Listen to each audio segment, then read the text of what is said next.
Greetings everybody, Maximus here with a rather shocking update to a story that frankly I was pretty excited about.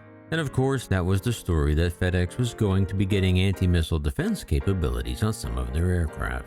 And not many other aviation outlets have been reporting what I'm about to tell you. That's probably because unlike the original story that was plastered all over the internet, that FedEx and the FAA were working to install the laser-guided defense system on FedEx airplanes, this latest update was buried deep on the back page of the internet. But still that begs the question, why? What caused the FAA's sudden about-face on their plan to equip FedEx cargo planes with anti-missile lasers? Well, I'm gonna tell you, next on Maximus.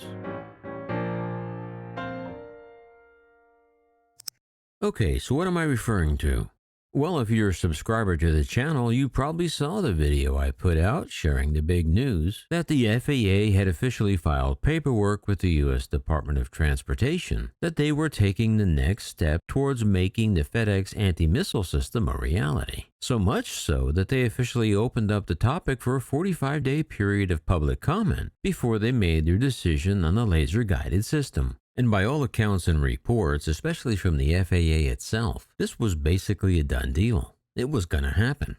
The story of FedEx planes with lasers released on Friday, January 14th quickly spread everywhere on YouTube and the Google webs. But fast forward just 5 days to Tuesday, January 18th, and just like that, the FAA suddenly had a change of heart. But the big question is why? Well, I have some thoughts on that, but let's get caught up with the latest update first.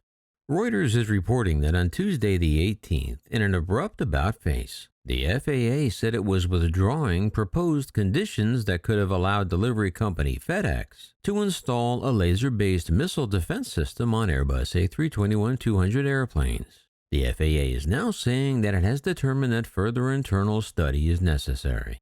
They said to avoid confusion, they have withdrawn a comment period on the FedEx anti-missile system proposal and that the agency is not moving forward with the project at this time, and the FAA is withdrawing the notice of intent.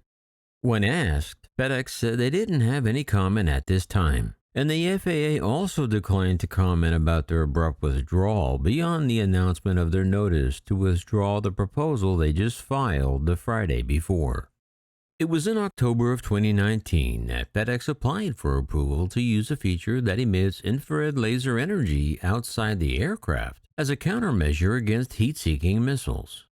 According to the U.S. State Department, more than 40 civil airplanes have been hit by man-portable air defense systems or MANPADS since the 1970s. In November of 2002, 2 missiles narrowly missed an Arkia Israeli Airlines Boeing 757 passenger jet on takeoff from Mombasa Airport.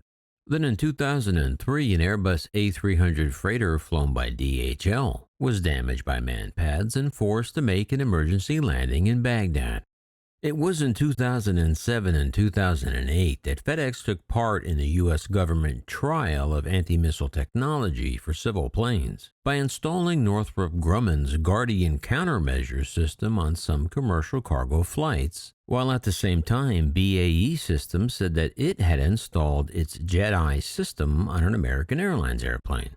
Okay, so then why the sudden about-face? It isn't like the FAA just sprung this on the world. They have been giving this serious consideration since 2019. So you know they didn't move forward on this fairly big move without the approval of the head of the FAA, Steve Dickson, or Jennifer Homendy, the chair of the NTSB.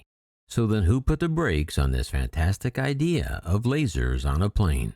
Well, I have a thought, and this is based on no factual data whatsoever. It's just my opinion. But if the boss of the FAA was on board and the boss of the NTSB was on board, then who put the brakes on the project?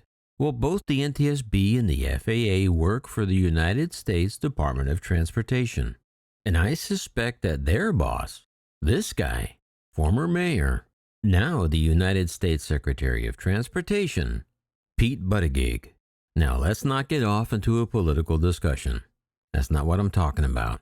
I'm not choosing any political side here. He just happens to be the guy in the office right now.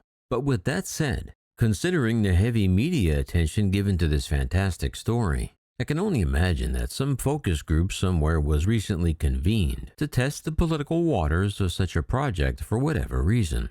The idea didn't poll well, and former Mayor Pete put the kibosh on this awesome project.